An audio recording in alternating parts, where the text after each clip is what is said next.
Диспетчерская служба Хангаласского района разработала памятку для сборщиков грибов и ягод. Она получила название «4 золотых правила выживания в лесу, если вы заблудились». О чем конкретно говорится в этой памятке, узнала наш корреспондент в Покровске Виолетта Засимова. В Якутии сейчас самый пик походов за дарами леса, а тем временем в социальных сетях появляются все больше сообщений об очередном потерявшемся в лесу человеке.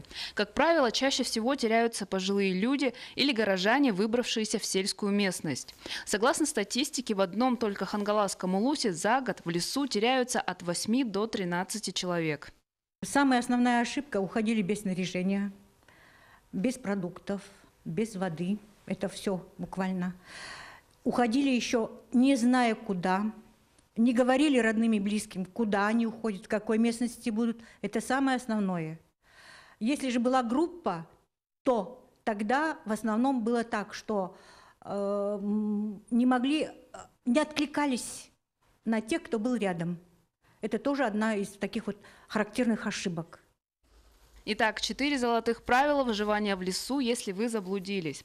Во-первых, провизия. Никаких скоропортящихся продуктов. Собираясь даже на один день, берите продукты как на 3. Вода обязательно, тушенка. Банка из-под нее может послужить позже котелком.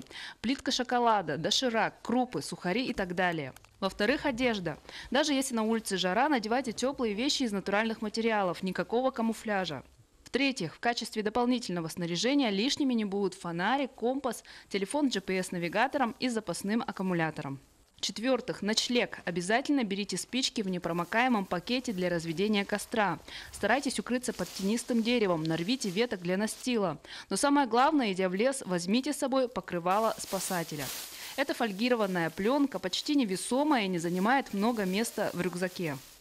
Если вы повернете его серебристой стороной к себе, это будет спасение от жары, золотистой к себе от холода.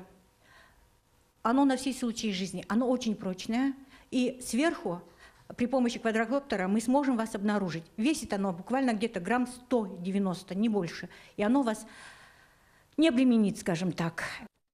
И еще одно очень важное правило – иногда лучше и вовсе никуда не идти. Остановиться и разбить лагерь, едва поняли, что заблудились. Поиски все равно начнут с начальной точки маршрута. Вывешивайте яркий ориентир как можно выше и ждать. Вас будут искать. Виолетта Засимова, Федор Тарасов, Хангаласский улус.